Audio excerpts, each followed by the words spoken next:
Good morning, everyone. This is Dr. Tim and Hilary for another version of Dr. Tim's Aquatics podcast. How you doing this morning, Hilary? Doing good. I'm sitting here drinking my coffee out of my Dr. Tim's mug. Pretty excited. It's a good day. It's almost the weekend. Almost the weekend, yes. And finally, it'll cooling down out here, but I guess not in Vegas, right? No, actually it is. I've had like the windows open in the mornings and the evenings. It's been in the like low 70s. So it's nice and cool for Vegas. For Vegas. Yes, for Vegas. All right. So today we're going to talk about how to cycle your tank faster and more successful. I mean, without the hassles, I think. Fast is not always the best, but you can do it smartly and using some tips and some science and get through the cycle quickly and with minimum anguish. Yes. And I'm excited for this one. I know you gave this presentation for I think it was the Minnesota Aquarium Society a couple months back. And I'm excited to actually talk about it on the podcast because I feel like some of the questions that we get asked the most are all about cycling and how to cycle and how long does it take. So this is perfect. Yep. Yeah. Thanks. I originally gave this at MACNA when it was in Orlando. And the talk is a combination of science and practical experience. For those who don't know, I've been growing nitrifying bacteria. We grow our own here since my days at Marineland. So started out a long time ago, long time ago in a faraway galaxy. Different life. So, a lot of people that you might listen to in podcasts grow plants or frag corals or things like that. And years and years ago, when I first started in aquaculture, I grew fish, but now I grow bacteria, specifically nitrifying bacteria. And so there's a bunch of practical experience combined with some science of why we do what we do that we can talk about. All right, this will be good. Yep. So first off, we have to grow the right bacteria, and it's bacteria are, I don't know if it's such a complicated subject that people just go to the extreme and go, okay, all bacteria are the same. We don't have to worry about it. Bacteria are bacteria. Let's move on. And that's the wrong philosophy. You're not going to put a saltwater fish in a freshwater tank and vice versa. And why would we expect bacteria to be able to live in all these different environments? And why would we expect every bacteria to live in every environment? That's just really doesn't make sense. Yeah. But I think it stems from the fact that we want to think of bacteria as these, primitive, simple organisms, and that's not really the case. When you think about the bacteria, the nitrifiers, they can go long periods of time without ever, quote, eating, consuming any nutrients. Well, humans can't do that. Nitrifiers can almost dry out. Well, humans definitely can't do that. We need water a lot more than we need food. And then in bacteria in general, not nitrifiers so much, but bacteria, heterotrophic ones, they can use all sorts of different substances and grow aerobically, that's with oxygen, or anaerobically with low oxygen, or some anoxically with no oxygen. Humans can't do that either. So I'm kind of thinking maybe we're the more primitive species around here when you look at it. Oh, it sounded like that. Yeah, I make that case. So if you've looked at the web and a little bit, you've probably read, the ammonia oxidizers, nitrous ammonium europaea, and that converts ammonia to nitrite. And then the nitrite is converted to nitrate by Nitrobacter winogradsky. And that is true, but that is not true in aquariums. That is true in high ammonia areas like sewage treatment, wastewater treatment, things like that, maybe even some soils where they're fertilizing. And that was what was written in all the books, and is still written today, even though I showed as long ago as 1996 with my PhD that it wasn't the case. And there's lots of science, and you can look at that. But the real nitrifying organisms in aquariums are members of Nitrosomonas marina, and that's the ammonia oxidizing group. And the nitrite oxidizing group is nitrospirum. So to start off, you got to get the right bacteria. And why do I bring that up? It's, okay, so what? We're not microbiologists. We want to just cycle a fish tank. Well, there's a lot of bacterial mixes out there that say they're going to accelerate the establishment of the biofilter and help you get through cycling and blah, blah, blah. The problem is most of them are just water or heterotrophs. They're not going to do anything. And then several are the wrong species. So you got to start out with a bottled mix with the right bacteria if you're going to go down that road. So let's assume you've got the right bacteria. You're going to do a fishless cycling. So now fishless cycling, as the name implies, but some people don't get, is without fish. And so there's two general ways to cycle your tank. One is that you put in some hardy fish and the bacteria, and you move slow. And that way works perfectly fine. I'm going to go take a pause for a second. So when you say hardy fish, thinking I guess in freshwater, like zebrafish, guppies, stuff like that. Yeah, or rosy barbs, tiger barbs, platies, mollies, swordtails. Many species of African cichlids are pretty hardy. Fish that don't do good in even newly cycled aquariums, like clown loaches, which is one of my favorite fish. I mean, they're almost like dolphins in the freshwater world. They're crazy. But they don't do well in brand new water. It's got nothing to do with whether ammonia is present or not. They need a more seasoned tank. Rummy nose tetra, cardinal tetras, they don't do very well in brand new tanks. And so they're not a hardy fish either. On the saltwater side, everybody says get a chromis or which is okay. Clownfish can be, if they're tank raised, hardy, but you got to be careful. People just get two, and if they're not a pair, they're going to fight. So talk to your livestock provider and make sure you've got fish that are feeding, that hopefully they've gone through some quarantine period and are healthy. So, and what you need to think about with the nitrifiers is that they're a living organism. You think about, okay, I'm going to get this tank and I'm going to have corals, or I'm going to have a nice freshwater planted tank with a few fish. And you're thinking about plants and corals and fish. And people don't think about the bacteria, but the bacteria are a living organism, and they have specific needs, and they have niches, that conditions where they can grow fast, or they can grow slow, or they can grow not at all. And the first one is like one of the most simple, but it's so simple that maybe we don't think about it, but you need to dechlorinate your water.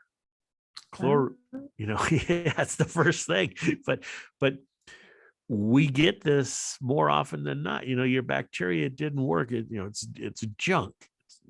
I love it. Snake oil. I just can't stand that. But you asked the first question, well, what water did you use? And this is generally fresh water. Hey, well, I just used tap water. They said the store said it was fine. Did you dechlorinate it?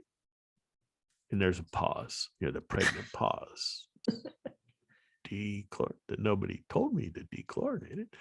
Well, the chlorine's in the water to protect us. This is human drinking water, and the idea is to keep the bacteria population down and to keep the water drinkable. It's not to grow fish.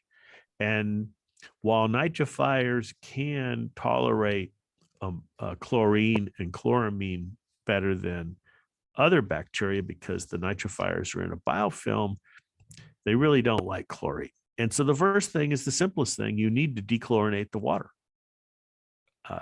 And so that's step one, chlorine-free, chloramine-free water. You can use a product like our First Defense to do that.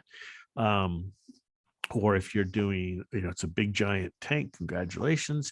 And you could use our Aqua Cleanse to get rid of the chloramine in the water. So that's the first thing, is you got to get the water acceptable for the bacteria by getting rid of the chloramines and chloramine. Next is then getting the temperature right. We grow our nitrifiers at between 80 and 85 degrees Fahrenheit. They like warm water. They grow faster at warm water. So, people say, well, I didn't plug my heater in. I didn't really think it was, that important. And the bacteria will grow, but they'll just, believe me, grow much faster at a higher temperature. So get your temperature up. Now, one thing we say with our one and only is that you need to remove your filter sock. And this causes all sorts of confusion. A filter sock is a specific device. It measured in microns. It kind of looks like a sock.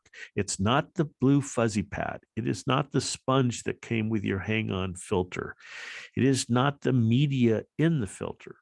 And I'm leading up to, you need running water. You need moving water. And a lot of people, I've done what you told me. I've unplugged the filter, or I took the media out and unplugged the filter, and the water's just sitting there.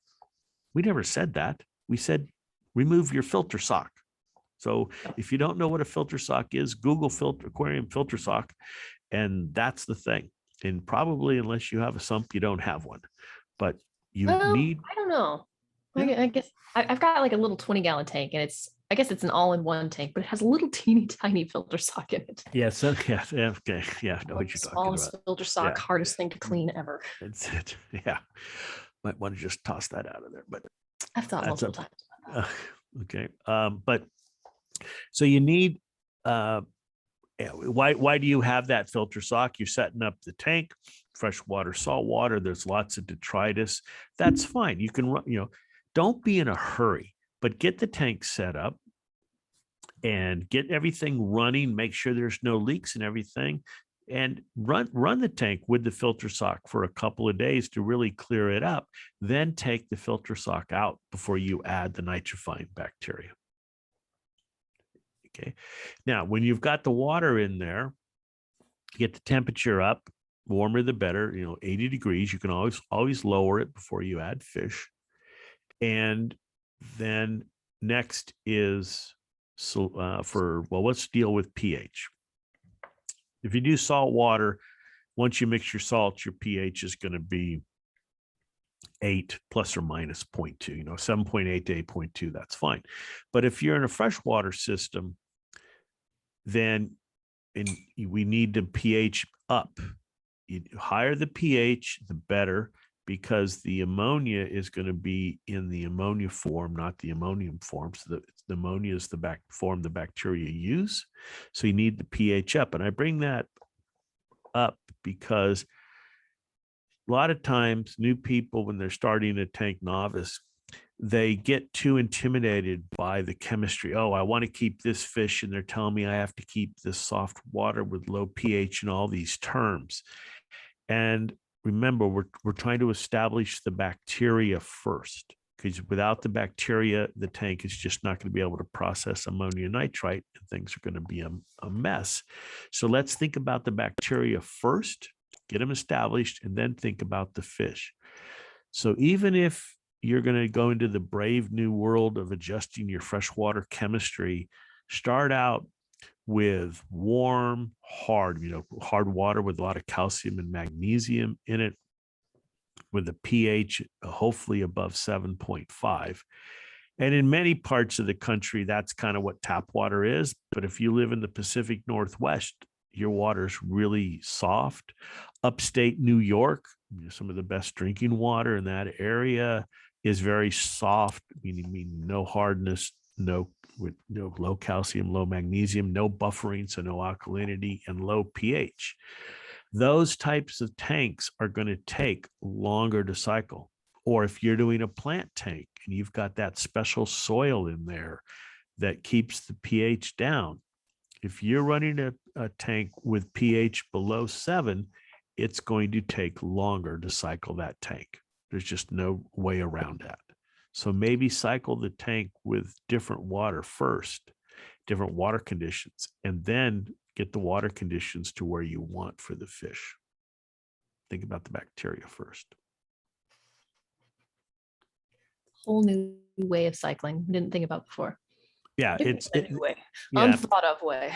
Yeah, well, it's kind of, well, as I say, most people don't think about the bacteria, because the fish tank isn't for bacteria, even though they rule the ecosystem. It's for the fish, and I understand that, but these are the things that we've run into just from experience of, people get a special soil, or they do this or they do that, and then they're frustrated with the cycling, but the system isn't set up for the bacteria, so they're not going to grow fast or as fast as they can, and then it just kind of becomes a mess.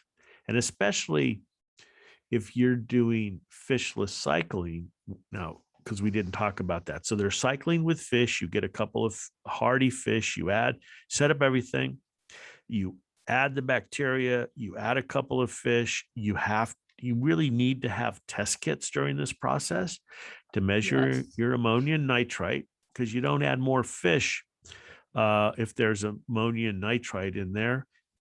Feed lightly, and then as it cycles, you can increase the fish population. That's a perfectly fine way to do it. If you're doing a betta tank, you just want a nice little aquarium with a single betta, which these days bettas are some of the most gorgeous freshwater fish out there. It's incredible what people are doing with the bettas. That's a fine way to do. You don't have to do a fishless cycling. Fishless cycling is where you're going to add ammonia drops instead of the fish adding the ammonia, and you're going to get the tank all cycled using ammonia instead of fish. And that we run into this where people, I had my fish in there and I added the ammonia drops. Why did you do that? We have a big caution sign, that big yellow thing. This is fishless cycling. No fish. You never add ammonia to a tank that has fish in it. Not even a drop. Don't do that. But what happens with fishless cycling? You're in charge of adding the ammonia, and human nature is such that we think these bacteria are human, and they're not. And that leads to, well, I have to feed the bacteria every day or they're going to starve. No, you do not have to feed the bacteria every day. They're not going to starve. You do not have to feed them 3 times a day. They are not going to starve. Okay. So why am I bringing this up and stressing this? Is because you have 2 types of bacteria. The ammonia oxidizes, the bacteria that convert the ammonia to nitrite grow faster than the bacteria that convert nitrite to nitrate. So when you start up your tank, add the bacteria, add some ammonia drops, chances are the ammonia is going to disappear. And then, and you'll have some nitrite. Well, people think, well, I've got to keep on adding ammonia because the bacteria are going to starve. So they keep on adding ammonia, but the nitrite bacteria aren't converting nitrite as fast. So the nitrite concentration builds up, and nitrite is toxic to bacteria. There's a negative feedback there. And when your nitrite gets 5, 10 milligrams or higher, and it can do that because people are adding lots of ammonia, the whole system stalls. Now, there's some people that say that's not true, but I guarantee you, I've been growing nitrifying bacteria for years. This is what I do 24/7. If the nitrite gets too high, the whole system is going to stall. So that's why you need an ammonia test kit and a nitrite test kit and a pH test kit. Okay, you got to know where the system's heading. So you're adding ammonia. The ammonia is not there. There's nitrite. If the nitrite is above 1, do not add more ammonia until it drops. And if that takes 2 or 3 days, it takes 2 or 3 days. Just resist this urge. The other thing I just thought I of. feel like that's the hardest part is like resist. Like you feel like you need to do something and you want Right. to do something. Right. And yeah, it's, you know, unfortunate unintended consequences of trying to do the right thing and you're doing the exact wrong thing. But that, as I think about it, because we get this a fair amount, is we say on our directions, generally you set up the tank, get everything running, add the bacteria, our nitrifying bacteria, the one and only nitrifying bacteria, and then start adding the drops. And then you measure 24 hours later. Well, in many cases, adding the ammonia, adding the bacteria, what's the purpose of the bacteria? The bacteria is to take care of the ammonia and the nitrite. And people will go, well, I didn't get an ammonia reading. Either they'll say then the bacteria were bad. Well, you know, you added ammonia drops. If you didn't get ammonia and you added nitrifiers, maybe the bacteria were good and doing their job. You're not always going to get an ammonia or a nitrite reading. But what you do then is, well, I didn't have ammonia, so I'm going to keep on adding drops. We say 4 drops per gallon. People just start dumping it in because they want to get an ammonia reading. Don't do that. We stress this. 4 drops max per gallon. Don't add any more. Okay. You're just going to cause lots of problems and the nitrite will go sky high. And now you're going to have to change water. The whole system's going to be stressed. You're going to be stressed and you're just going to get frustrated with the whole thing. And it doesn't have to be frustrating. Just follow the directions. Yep. Did you hear that, folks? Follow the directions. I don't know what kind of mood I'm in today, Hilary, but I'm just so tired. I mean, everybody know we write it, we have videos, we have these talks, and yet we get, did that really what you wanted me to do? Well, yeah, that's why we spend so much time at writing it all down and telling you.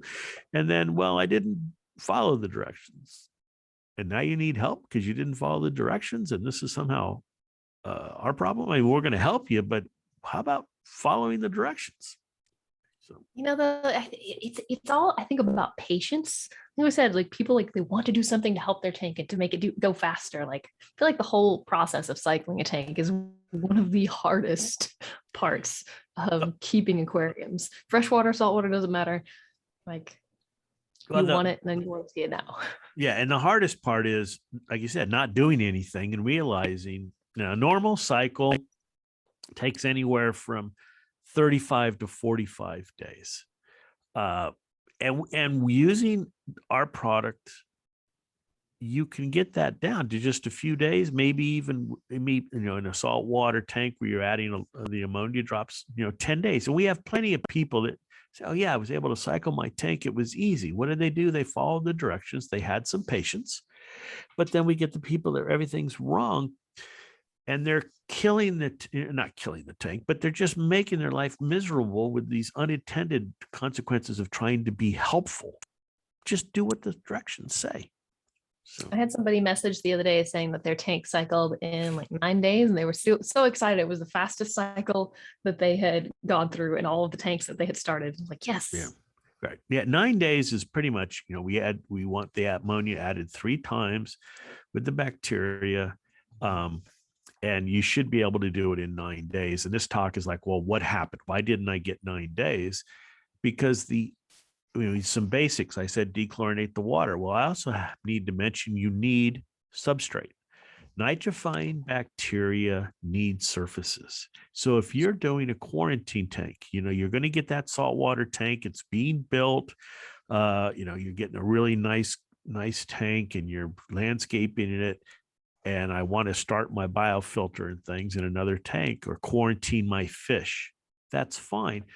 But if you're quarantining your fish, you probably have a bare bottom tank. And Yep. maybe you've thrown some pieces of PVC in there. Well, there's no surface area for the bacteria. Nitrifiers need to grow on a surface to do their job. So you need to provide some substrate. So even if you want that bare bottom look or you're quarantining the tank, fine.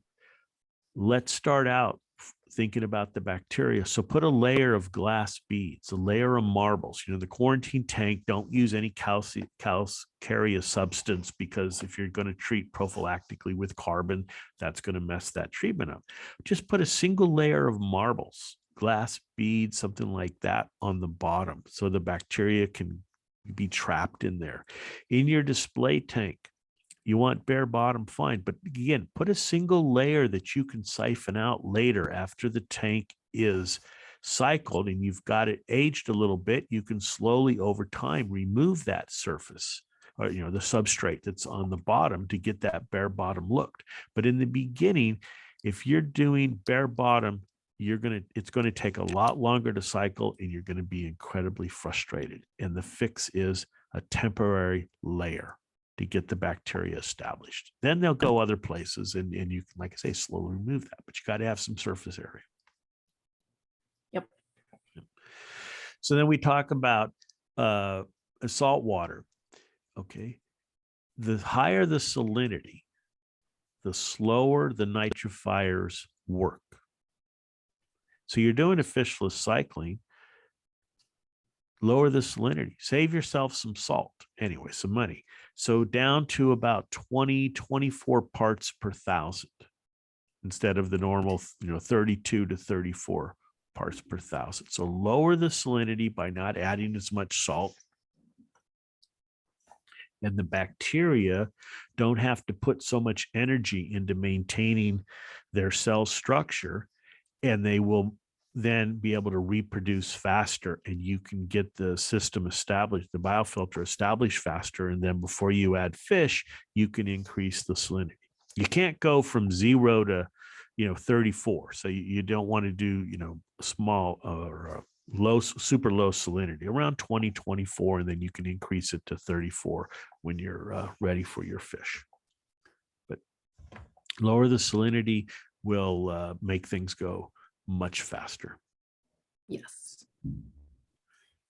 And now, if you've got a freshwater tank again, and you want to keep it soft, if you're doing a fishless cycling, use harder water. And once the bacteria get established, change the water over time.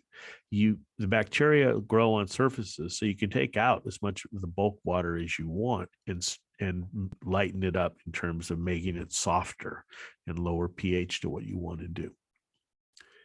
Now, a lot of people, we talked about substrate, want to use live sand, which is okay, but realize that live sand is basically bacteria with a lot of heterotrophs in it, and it's been sitting in a bag for a long time, and it's all the organics and stuff have decayed.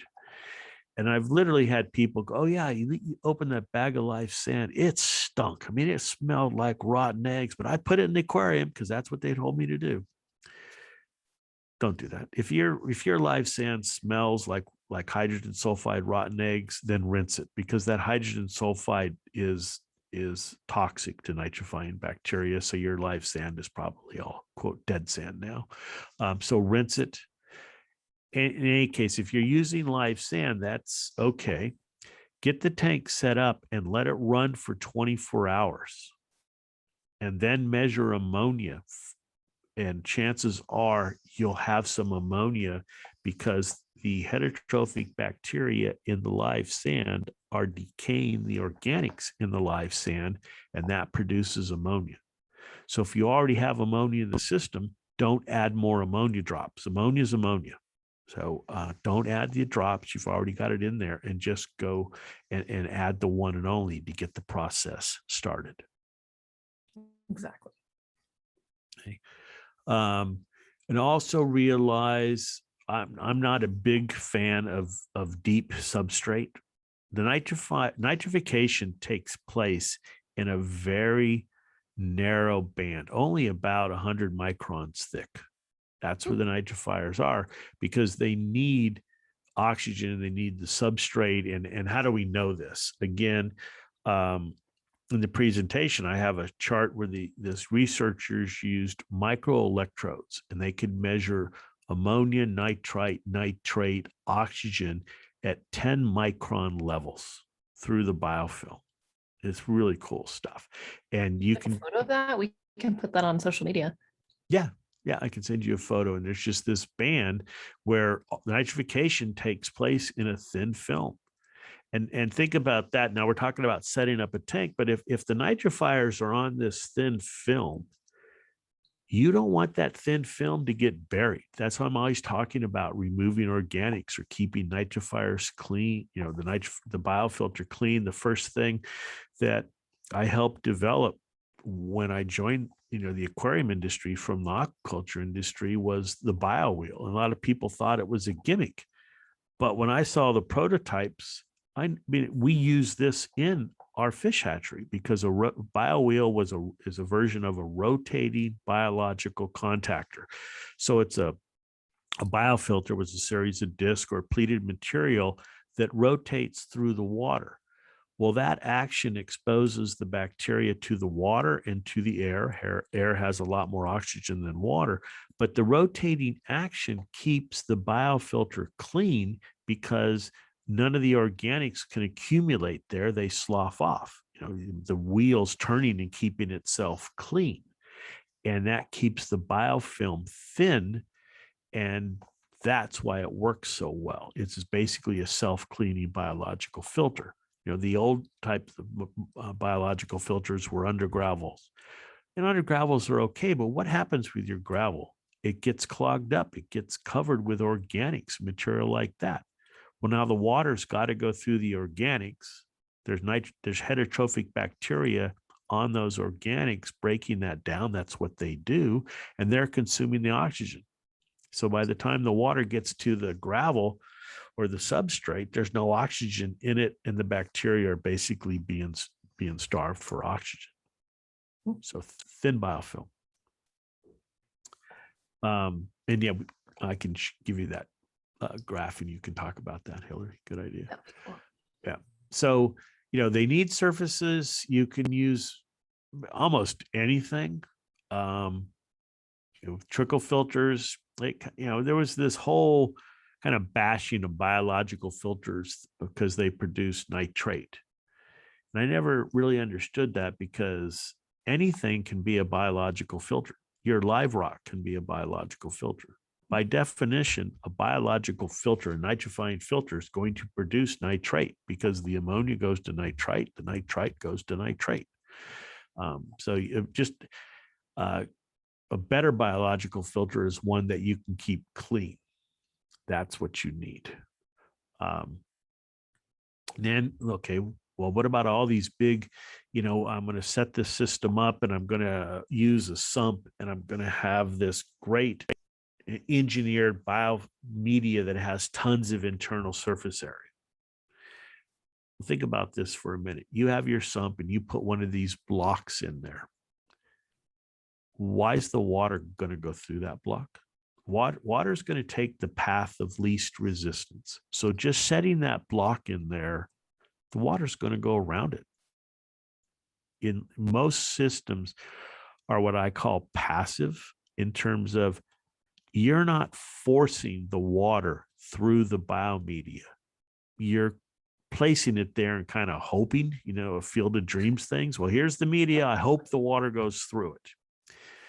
And that's why with the hang-on tank filters and some of the canister filters, you're making the water go through it. But if you're just placing a block of biomedia in a sump, the chances the water going through that are low in the beginning, and get even less because the outside of that filter block starts growing a biofilm, heterotrophic bacteria. It traps organics and things like that. So what's the solution? If I'm going to point out a problem, I should point out a solution. That's what you want to do. Fine. Build a wall, stack those blocks on each other up through the water. So the water has to go through the media.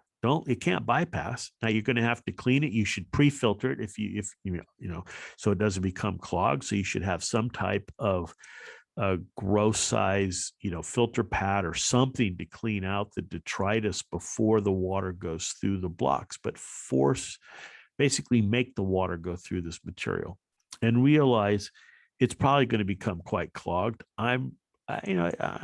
It's okay, but don't buy a media just because some manufacturer said it has, tens of millions of internal surface area, because most of that area is not going to be used. Plus, just because you have the surface area doesn't mean it's going to all get filled up with the bacteria. The bacteria grow to the amount of ammonia being produced in the system. Good old Bioballs, they work fine. Any type of that plastic open media that is easier to clean. So you can take it out and rinse it in water once in a while to clean out the organics. It is a much better way to do things, in my opinion. Bioballs drive me crazy. the Bioballs drive you crazy? Yes. Why is that? When I first started, I used to take care of a lot of tanks, and they just had them. So they just had like a whole bunch of them in the sump, and you would find them everywhere, and they would never stay contained. It would drive me crazy. Okay, so you're hurting Bioballs. Yeah. And hurting Bioballs. Yeah. Well, you can't put them in a big open pore bag or something like that. But the main thing is, in most systems, if the water isn't made to go through the media, it's probably not going to go through the media. It's just physics. It's going to take that path of least resistance. So understand that and use that in terms of keeping things clean and keeping your media available to the water. Now, also in the beginning, we want to grow nitrifying bacteria. So when you first set up your tank, don't put in your GFO, because nitrifiers need phosphate. Don't set up the denitrifying system if that's what you're going to do. Don't be dosing organic, carbon, so no fuels or stuff like that where you're trying to grow the heterotrophs, because they grow so much faster. A nitrifier takes about a day to double. A heterotrophic bacteria takes about 20 minutes. Oh, wow. Yeah. So go ahead, Hilary. Oh, that's really fast. Yes. And that's why people say, I set up my tank and the water went cloudy. What are the nitrifiers doing? Nitrifiers cannot turn your water cloudy. It's just not possible. You would wait for eons for that water to go cloudy for nitrifiers. It's the heterotrophs, and the heterotrophs can grow super fast. So don't promote heterotrophs by not, you want any available nutrients like the phosphate. I said the nitrifiers need it. We don't want to be smothering them, starving them for micronutrients like all bacteria need. So forget for now about setting up these other bacteria systems, like I said, and trying to limit nutrient weight. Don't set up biopellets. We sell biopellets. Set those up a month down the road, not immediately. You need to promote nitrification and nitrifying bacteria. We touched on it a little bit about the ammonia. It's really frustrating if you're going to cycle without test kits. Keep the ammonia and the nitrite below 5 milligrams per liter nitrogen. So use the test kits, be patient, and you can get cycled in 9 to 10 days if you follow these simple directions. You just got to, control yourself a little bit. Oops, that was the tough part. I threw in there. Can't do that. I want fish and I want it now. So let's review here. Higher pH, higher temperature, Yep. Media in the system, test kits to tell you where you're going. If you've got a saltwater tank, lower the salinity. If you're trying to do some fancy shrimp, discus, low pH, low alkalinity hardness tank, cycle with harder water first and then change the water. The nitrifiers can handle it, but they're just not going to grow fast if they start out in those low systems first. Okay? And then be patient. That's the main thing, is be patient. I like that.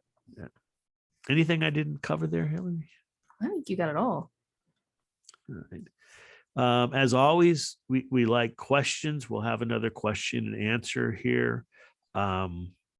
If you're listening to this and you have questions, go ahead and send us an email and get them in, because I've already got a decent sized list for our next Q&A. So if you want to make sure yours are answered in this month's, definitely send them in now. Yep. And there is a version of this talk on the web, because the one I did at MACNA. Okay. And so if you're interested, that is up there should be on our YouTube page. Yep.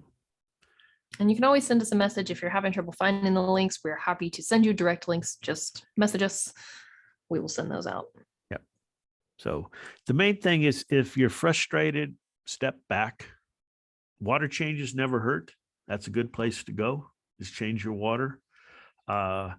And don't panic. The nitrifying bacteria are actually really hardy because they're in a substrate or in an EPS, kind of in a force field, and our nitrifiers are growing on a substrate.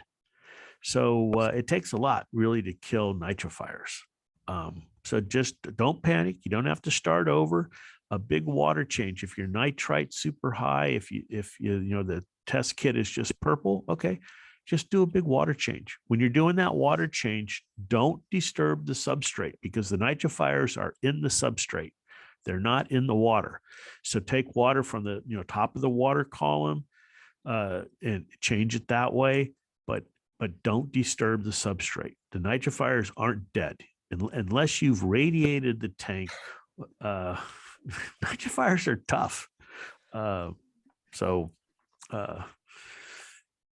They're there. They're just not growing because they're not in the conditions they need. And remember, we're turning this fish tank into a bacteria tank for the first 3 weeks.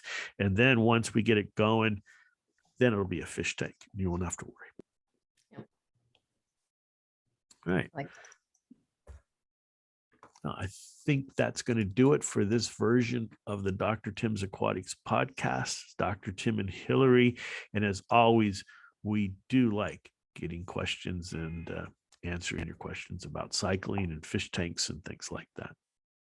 you do. All right. See you, everybody.